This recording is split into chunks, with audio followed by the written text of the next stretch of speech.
دوستو آج ہم بات کرنے والے ہیں ایک دفعہ پھر سے حضرت علی رضی اللہ تعالیٰ عنہ کی توکل اور ان کی اعتماد جو کہ اللہ تعالیٰ پر وہ رکھتے تھے۔ تو چلتے ہیں اب وقت ضائع کیے بنا اپنی سٹوری کی طرف، اور اگر آپ نے ہمارے چینل کو ابھی تک سبسکرائب نہیں کیا تو فوراً سبسکرائب کر کے بیل آئیکن کو پریس کر دیں تاکہ ہماری آنے والی ہر نئی ویڈیو آپ تک پہنچ سکے۔ حضرت علی رضی اللہ تعالیٰ عنہ کا ایک ایمان افروز ارشاد و واقعہ ملاحظہ کیجیے، وہ یہ کہ مسافر بن عوف بن الحمر نے ایک بار جب حضرت علی اہل نہروان سے جہاد کے لیے نکلنا چاہتے تھے کہا کہ آپ اس وقت نہ جائیں اور دن کے 3 گھنٹے گزرنے کے بعد جائیں۔ حضرت علی رضی اللہ تعالیٰ عنہ نے پوچھا کہ کیوں؟ اس نے کہا کہ کیونکہ آپ اس گھڑی میں جائیں گے تو آپ کو اور آپ کے ساتھیوں کو بلا اور شدید نقصان پہنچے گا، اور اگر اس وقت میں جائیں جو میں نے بتایا ہے تو آپ کو کامیابی و غلبہ نصیب ہوگا۔ حضرت علی رضی اللہ تعالیٰ عنہ نے فرمایا کہ حضرت محمد صلی اللہ علیہ وسلم کا کوئی نجومی نہیں تھا۔ یہ بات دوستوں قابل غور ہے، اس کو میں پھر سے ریپیٹ کرتا ہوں کہ حضرت علی نے فرمایا کہ حضرت محمد صلی اللہ علیہ وسلم کا کوئی نجومی نہیں تھا اور نہ اب تک ہمارا کوئی نجومی ہے۔ کیا تو جانتا ہے کہ اس تیرے گھوڑے کے پیٹ میں کیا ہے؟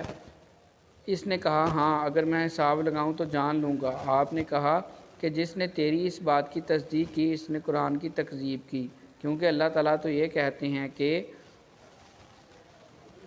اللہ ہی پاس قیامت کا علم ہے، وہی بارش نازل کرتا ہے، وہی جانتا ہے کہ ماں کے رحم میں کیا ہے۔ تو دوستو اگر آپ اس طرح نجومیوں پر، ان چیزوں پر یقین رکھتے ہیں تو آپ اس واقعے سے ایک اخلاقی سبق لے سکتے ہیں کہ غیب کا علم صرف اللہ تعالیٰ کے پاس ہے، اور حضرت علی نے بھی اس دور میں یہی ارشاد فرمایا۔ حضرت محمد صلی اللہ علیہ وسلم نے کبھی اس چیز کے جاننے کا دعویٰ نہیں کیا جس کا تو نے دعویٰ کیا ہے۔ کیا تو گمان کرتا ہے کہ تو اس گھڑی وقت کو جانتا ہے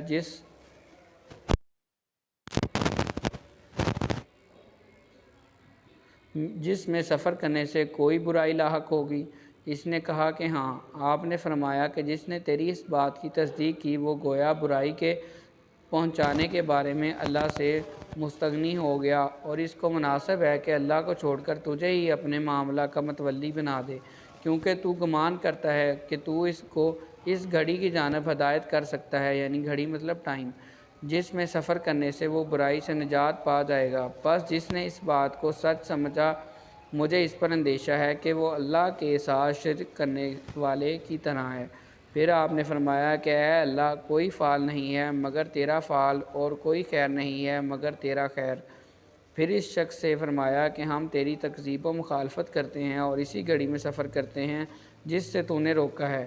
پھر آپ نے لوگوں کو دیکھ کر فرمایا کہ اے لوگو، تم علم نجوم سے بچو، مگر وہ جس سے خشکی و سمندر کی اندھیروں میں راستہ پا سکو۔ نجومی تو کافر ہے اور کافر جہنمی ہے۔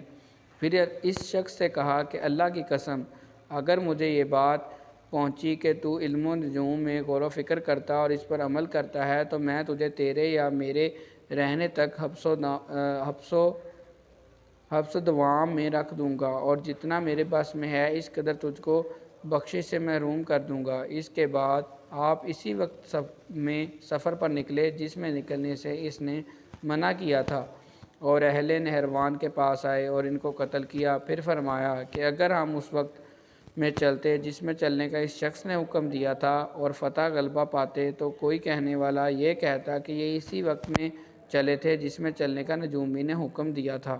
حضرت محمد صلی اللہ علیہ وسلم کا کوئی نجومی نہیں تھا اور نہ اب تک ہمارا کوئی نجومی ہے، مگر اللہ نے ہمارے لیے کسری و کیسر کے شہروں اور دیگر ممالک کو فتح کرا دیا۔ پس تم اللہ پر توکل کرو اور اسی پر اعتماد کرو کہ وہی اپنے ما سوا سے ہمارے لیے کافی ہے۔ یہ ہے توکل علی اللہ جو انسان کو معرفت خداوندی کے نتیجے میں حاصل ہوتا ہے، جس سے انسان یہ سمجھتا ہے کہ میرا پروردگار میرا کارساز حقیقی ہے، مجھے کسی فکر کی ضرورت نہیں۔ ہم سب دوستوں جانتے ہیں کہ زندگی، عزت، ذلت اور موت اور رزق، ان سب چیزوں کا ذمہ داری جو ہے اللہ تعالیٰ کے پاس ہے۔ جب تک وہ نہیں چاہے گا کوئی ایک بھی ذرہ بھی ادھر سے ادھر تک نہیں ہو سکتا۔ تو ہمیں اللہ تعالیٰ پر توکل رکھنا چاہیے، اور اس طرح نجومی کی بات کو جیسے انہوں نے غلط ثابت کر کے دکھایا تو ہمیں بھی اللہ پر یقین رکھ کر اپنے کام کرنے چاہیے۔ جو قسمت میں ہوتا ہے وہ انسان کو مل ہی جاتا ہے، چاہے جو مرضی ہو جائے۔ تو اگر آپ کو ہماری ویڈیو پسند آئی ہو تو ویڈیو کو لائک اور شیئر کر دیں، اور چینل سبسکرائب کر کے بیل دیں تاکہ ہمارے ہر آنے والی نئی ویڈیو کا آپ کو پرسنل نوٹیفیکیشن مل سکے۔ ملتے ہیں انشاءاللہ اپنی نیکسٹ کسی اچھی سٹوری کے ساتھ جو کہ اسلامک پوائنٹ آف ویو سے ہوگی۔ تب تک کے لیے اللہ حافظ۔